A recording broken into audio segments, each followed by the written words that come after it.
What if the legend was never a legend at all? What if Atlantis wasn't a myth, but a memory? Plato spoke of a great civilization wiped away in a single night of fire and flood. For centuries, scholars dismissed it as allegory, a philosophical fable. But the echoes won't fade. Across continents, across time, buried in stone and whispered in ritual, the same story keeps returning. Ancient texts speak of cities powered by crystal energy, of sky beings descending in flame, of knowledge far beyond its era. Were they dreaming or remembering? Now, new evidence rises from the depths. Submerged structures that defy natural formation. Symbols no known culture can claim. Artifacts that challenge what we thought possible. So the question is no longer, where is Atlantis? It's what was Atlantis? A fallen paradise, or something far older, far more impossible than we dared imagine.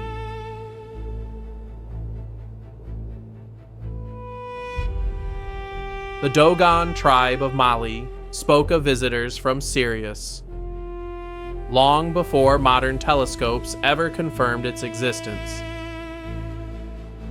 The ancient Sumerians wrote of gods descending from the stars, the Anunnaki. The Mayans, Egyptians, Greeks, all echo the same celestial drama. Not myth, but memory. So what if Atlantis was never just a sunken city, but a station? A global hub, a relay point. Not the source of civilization, but the link between worlds. Why do ancient maps depict Antarctica ice-free? Why do pyramid alignments reflect constellations no longer visible in our skies? Who gave us this knowledge? And more importantly, why did they leave? Were they destroyed by cataclysm? Or did they choose to vanish as planned?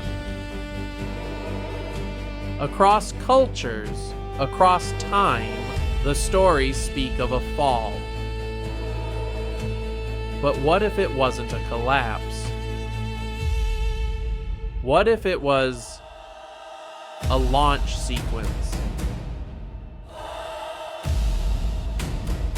Maybe they encoded their memory not in books or blueprints, but in myth,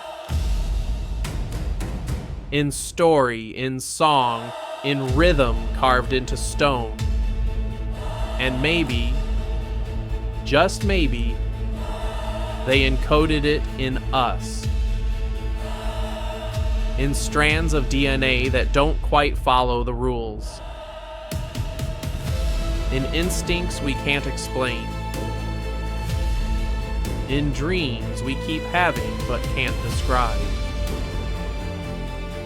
We found structures deep beneath the ocean that defy history. Symbols that echo across continents, between cultures that never met. And still, we dismiss the warnings. We laughed at the legends, but legends, they outlast empires. Atlantis was never just a place. It was a message, a monument, a mirror held up to our becoming. And now, as the earth stirs again, as the skies grow crowded once more, something awakens, we begin to remember. The lost world didn't abandon us, we abandoned it, and now we listen. They came from the sky, or so the old stories tell us. In Egypt, in Sumer, across the Andes, the Pacific, beings descended from the heavens, bringing knowledge, symbols, light. Some called them gods. Others knew them as the Anunnaki, the sky people, the brothers from the stars. But maybe they weren't gods at all. Maybe they were visitors, advanced, intentional, and misunderstood. Across continents and centuries, we find the same echoes. Pyramids aligned to constellations. Symbols that match across cultures separated by oceans. Star maps carved in stone long before telescopes. Atlantean relics hum with frequency. Ancient stone reacts to thought, to sound, to presence. And still, some sites respond when we return. What kind of civilization leaves behind ruins that wake up? Not a forgotten one, but one that always meant to be remembered when we were ready to listen.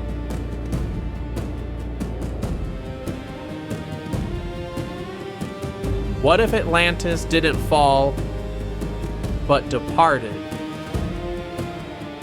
What if it wasn't destroyed, but deliberately sealed? A retreat, a reset, a civilization stepping back until the world was ready to understand. Some believe they left behind more than ruins. They left messages, encoded in DNA, imprinted in sound, etched into stone. Some say they walked beside early humans. Others believe they shaped us, guided us, maybe even created us. And now, something stirs. Not just beneath the oceans, but deep under the polar ice, buried in desert sands, and awakening quietly within us. We're not merely discovering their monuments. We are activating them with thought, with frequency, with presence. And maybe this isn't the first time. Maybe others came before. Maybe we are not the beginning, just the next cycle, the next remembering.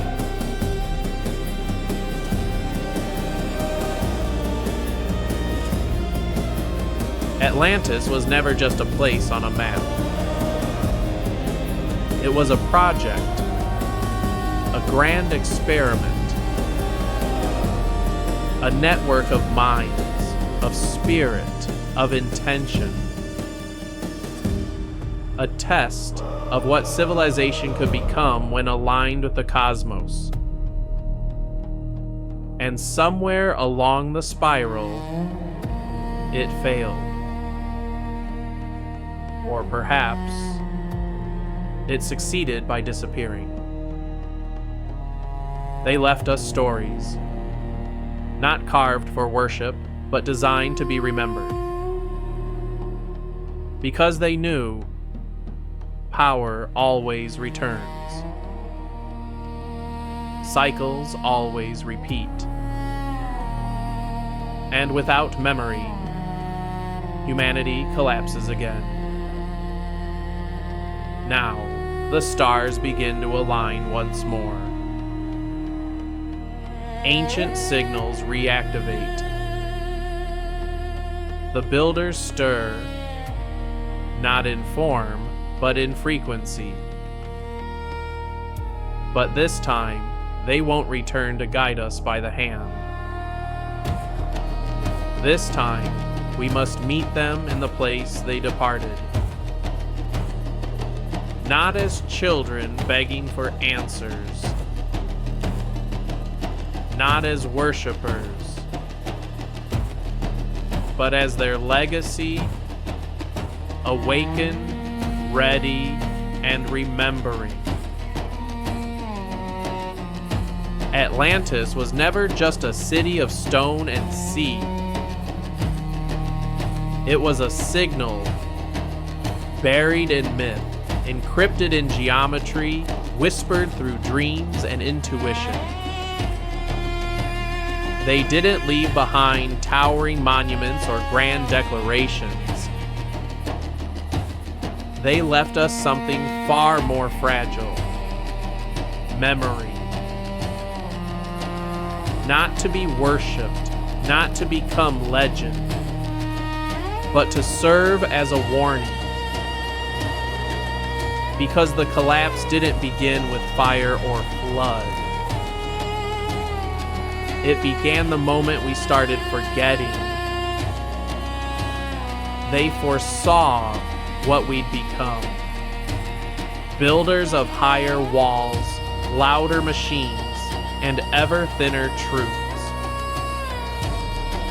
So they left a map, but not the kind that folds or fades.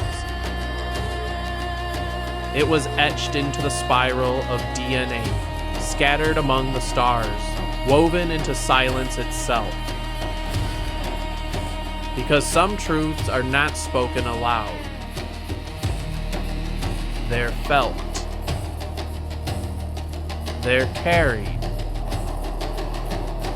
They're remembered. When we finally become quiet enough to listen.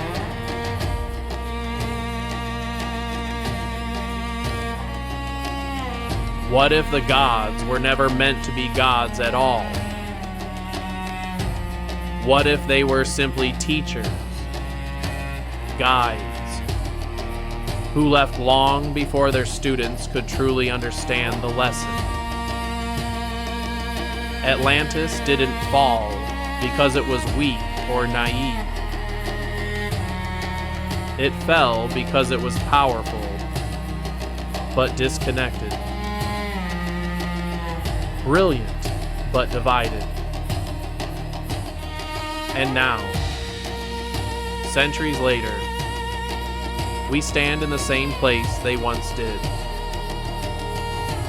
With power at our fingertips and ego swelling in our chests. The next extinction won't come from the sky. It won't be fire or flood. It will come from within, from our own forgetting. But maybe that's not failure. Maybe that's the design. Because Atlantis was never meant to last forever. It wasn't built as a monument. It was built as a message. And in its echo, still vibrating through us, there remains a choice. One we must make together.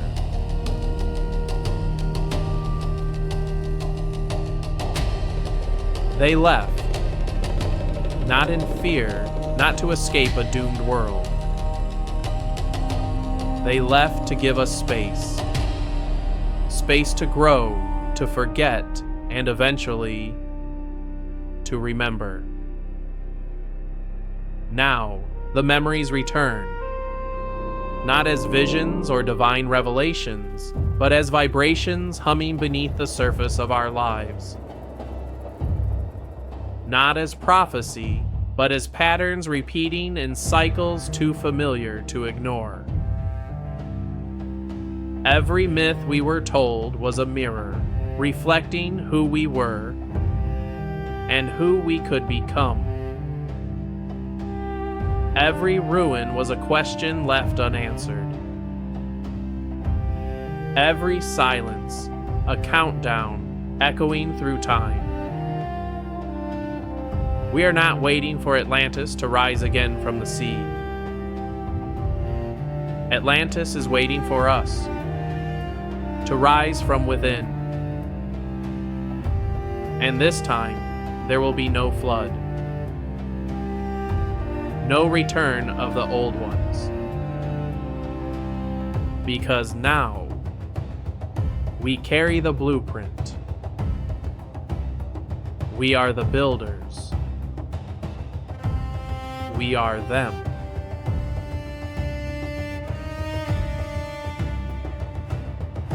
Atlantis was never meant to be found like a treasure lost beneath the sea. It was never about ruins or relics. It was meant to be remembered, not with maps or monuments, but through something deeper, a resonance carried in the human soul.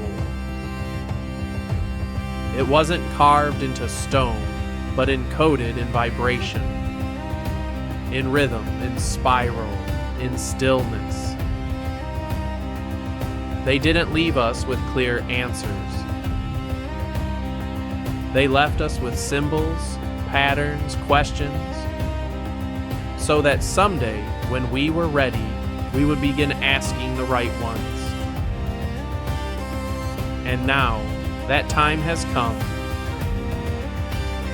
The ancient glyphs stir with energy. The old signals hum with purpose. Something lost is beginning to awaken. But this time, we don't look back to reclaim the past. We rise forward, not to repeat history, but to fulfill the legacy they always knew we could become.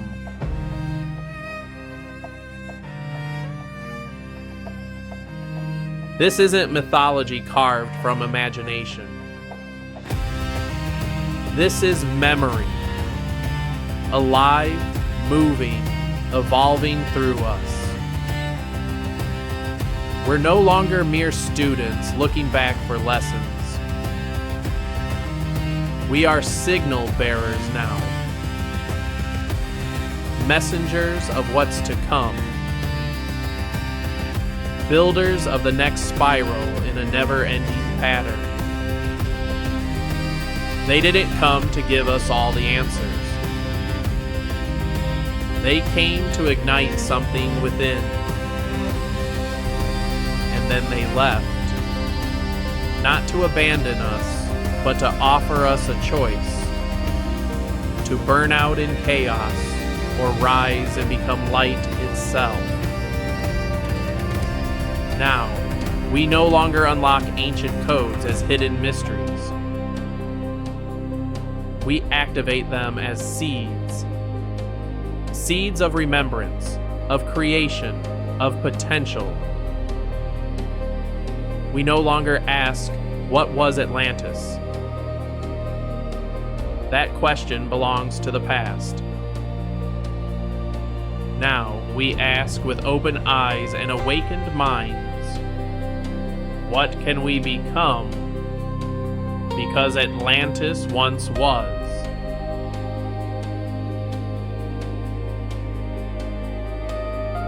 We are the echo that lingers long after the voice is gone. We are the memory, alive, breathing, evolving.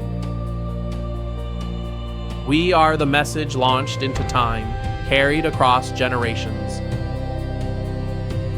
We are the child, not just of Earth, but of intention, born of stars, soil, and a choice to awaken. We are not waiting to be saved. We are not hoping to be chosen. We are the spiral they once etched into stone and soul, now made flesh, walking in living light. And when the stars align once more and ask, "Where is Atlantis?" we will not look to sunken cities or broken ruins. We will not point to the sea or the sand.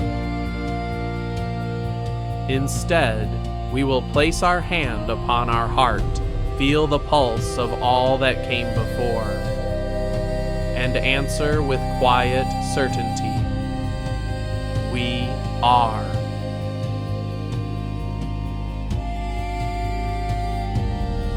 Atlantis didn't rise from beneath the waves. It rose from something deeper, from memory, from remembrance, from within. And this time, it does not return as a city of stone, not as temples or towers, not as myths reborn. It rises as rhythm, woven into how we live, how we love, how we show up. No more altars, no more thrones, only hands that tend the soil with reverence, voices that choose silence before noise, eyes that truly see because they remember how to listen. This isn't resurrection, it's resonance. Not a revival of the old, but the emergence of something new. A world shaped not by force, but by coherence. Where every gesture becomes a wave, where presence matters more than dominance, and where breath itself becomes architecture. Designing a future from within.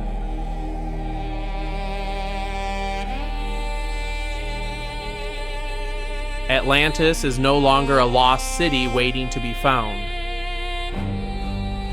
It's no longer a place marked on ancient maps or whispered in myth. Atlantis is a practice now, a living spiral we move within every day. It's a pattern, a frequency that hums through the way we choose, the way we forgive what hurt us, the way we nurture what we may never live to see bloom.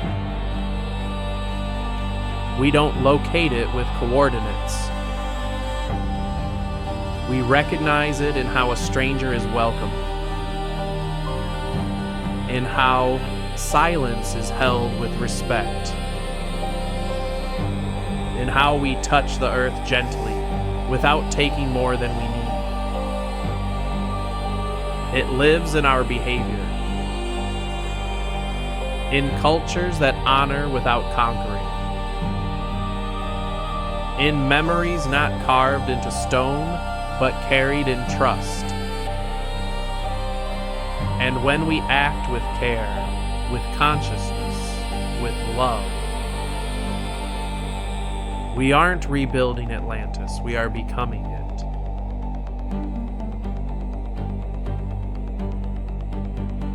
Now, as we lift our eyes toward the stars, we bring more than machines, more than code.